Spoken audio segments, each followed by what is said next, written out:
Hello friends, இப்போ புதினா இலைகளை நம்ம எப்படி நிறைய நாள் வச்சு யூஸ் பண்ணுறதுன்னு இந்த வீடியோவில் நம்ம பார்க்கலாம்.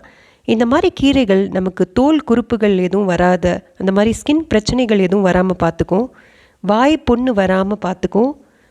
ப்ளஸ் இதில் விட்டமின் ஏ இருக்கிறதால நமக்கு கண்களுக்கு ரொம்ப நல்லது. இதில் இருக்கிற இரும்பு சத்தால் எலும்பு ஸ்ட்ராங்காக ஆகும். இந்த க்ரீன்ஸ் எல்லாம் நம்ம சாலடில், கரீஸில், குழம்புல, சூப்பில் முக்கியமாக பயன்படுத்துறதால இதை இப்படி ப்ரிசர்வ் பண்ணுங்கள் ஃப்ரெண்ட்ஸ். நிறைய நாள் உபயோகப்படுத்தலாம் ஃப்ரெண்ட்ஸ். ஸோ வாங்க இந்த வீடியோக்குள்ளே போகலாம்.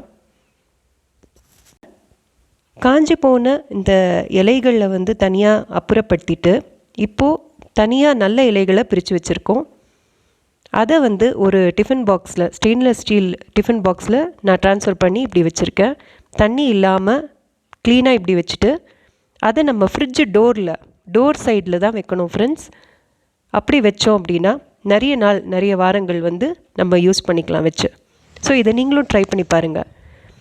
இப்போது அந்த நம்ம எடுத்த ஸ்டெம்ஸ் எல்லாம் நம்ம ஒரு பாட்டில் இந்த மாதிரி வச்சு நம்ம வளர்த்தோம் அப்படின்னா ஒரு 2 வாரத்தில் அழகான இந்த மாதிரி இலைகள்லாம் வந்துடும். ஸோ இதையும் நீங்கள் வச்சு பாருங்கள். ஒரு 2 வீக்ஸ் இருக்கும் இது. அப்போ வச்ச ஸ்டெம்ஸ் இதெல்லாம் இப்போ அழகான இலைகளாக வந்திருக்கு. எப்போ வேணுமோ நம்ம அதை எடுத்து பயன்படுத்திக்கலாம். ஓகே ஃப்ரெண்ட்ஸ், யாராச்சும் என் சேனலை சப்ஸ்கிரைப் பண்ணலைன்னா பண்ணிவிடுங்க. அடுத்த ஒரு நல்ல வீடியோவில் நான் உங்களை சந்திக்கிறேன். அது வரைக்கும் பாய்.